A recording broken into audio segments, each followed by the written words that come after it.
کنسرت شرم‌آور آریانا سعید در سویدن و دوباره جراحی صورت آریانا سعید به طور عجیبه. آریانا سعید چرا در این کشور کنسرت دیگر اجرا کرده است؟ نشر تازه ترین تصاویر آریانا سعید که اصلا باورتان نخواهد شد. من در این ویدیو پیرامون حقایق همین ماجرا خواهم پرداخت. پس در ادامه با کانال دنیا اینفو باشید.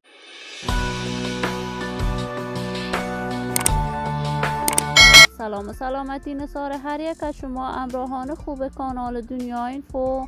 من مروارید عزیزی هستم. برای حمایت از من علامت سابسکرایب را فشار دهید تا ویدیوهای دیگر کانال دنیا اینفو را از دست ندهید. آریانا سعید هنرمند بی‌بدیل، یکی از ستاره‌های ماندگار در هنر موسیقی افغانستان، با صدای سریله و خاصش دل میلیون‌ها افغان را از آن خود کرده است. علاقه‌مندان و طرفداران آریانا سعید در افغانستان و خارج از افغانستان بیشمار است. آریانا سعید برنامه‌های هنریش را از سال 2008 تا کنون برای مردم کشورش ادامه می‌داد. اما از وقت بعد آریانا سعید و تغییر نظام در افغانستان، برنامه‌های هنری آریانا سعید از هم پاشید. حتی در آن زمان آریانا برندی از لباسهایش را ساخته بود.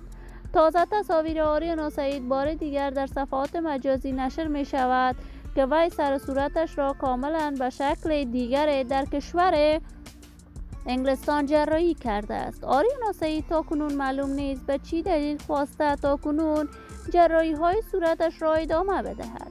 اما کنسرت های آریانا سعید همیشه مورد حمایت و استقبال گرم افغان ها قرار می گیرد. تازه آریانا سعید در محفل ازدواج در سویدن اشتراک کرده است و در این اشتراکش کاملا عینک بر چشمانش کرده است.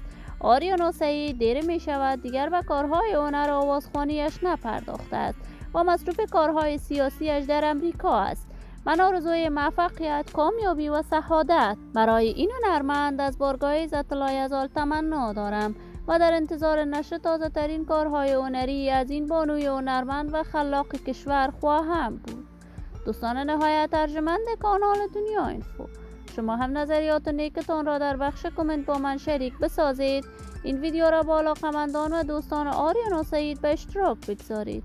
اگر تا هنوز دوست کانال دنیا اینفو نشدید، پس برای دوست شدن با این کانال علامت سابسکرایب را فشار دهید.